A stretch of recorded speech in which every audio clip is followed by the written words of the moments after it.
The 2024 election is shaping up to be a nail-biter, but beyond the usual horse race coverage, there's something far more consequential brewing. It's called Project 2025, and it's not your typical policy platform. This is a comprehensive blueprint for a radical reshaping of the American government, and it's being spearheaded by some very familiar faces. Now, I know what you're thinking. John, isn't every election about change? Sure, in the sense that someone's getting a new desk in the Oval Office. But Project 2025 isn't about tweaking around the edges. It's about dismantling entire agencies, rewriting regulations, and fundamentally altering the relationship between the government and its citizens. This isn't hyperbole, folks. This is a plan being drawn up in broad daylight. And whether you're a Democrat, Republican, or think both parties are two sides of the same coin, you should be paying attention. Because Project 2025 isn't just about who wins an election, it's about what kind of country we wake up to after the votes are counted. So who's behind this ambitious, some might say terrifying project? Well, the driving force is none other than the Heritage Foundation, a conservative think tank with a long history of influencing Republican policy.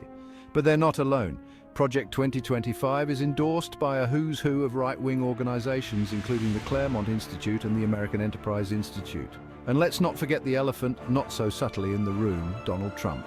While not directly involved in drafting the plan, Project 2025 is seen as the embodiment of his America First agenda, and its success hinges on his potential return to power.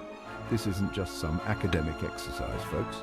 They've assembled a veritable army of over 1,000 conservative policy wonks, lawyers, and activists, all ready to descend on Washington should a Republican win the White House.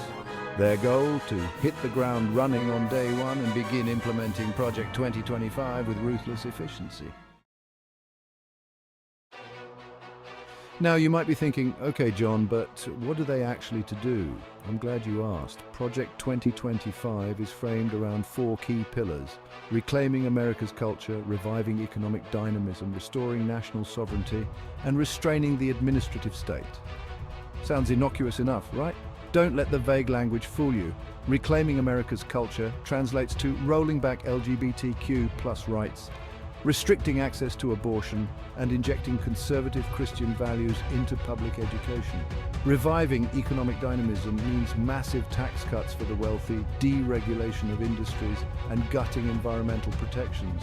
Restoring national sovereignty involves slashing foreign aid, withdrawing from international agreements, and adopting a more isolationist foreign policy. And restraining the administrative state, well, that's code for dismantling the regulatory agencies that protect our air, water, food, and financial system. Section 4. Dismantling the administrative state. This brings us to the truly scary part of Project 2025. Its laser focus on dismantling what they call the administrative state. Now, that might sound boring, but this is where the rubber meets the road. We're talking about agencies like the Environmental Protection Agency, the Department of Education, the Food and Drug Administration, and even the Federal Reserve. Their plan?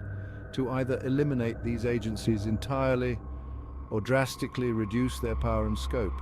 They want to hand over much of that power to, you guessed it, states' rights.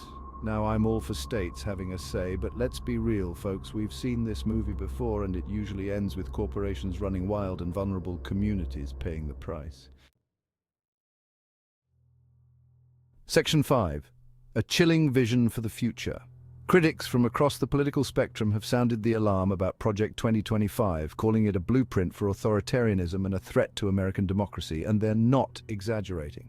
This isn't just about policy disagreements. It's about a fundamental reimagining of the role of government and the very nature of American society. Project 2025 is a chilling reminder that elections have consequences. The stakes in 2024 couldn't be higher. It's not just about who occupies the White House, but about the future of our country. So please, stay informed, stay engaged, and for the love of all that is good and decent, vote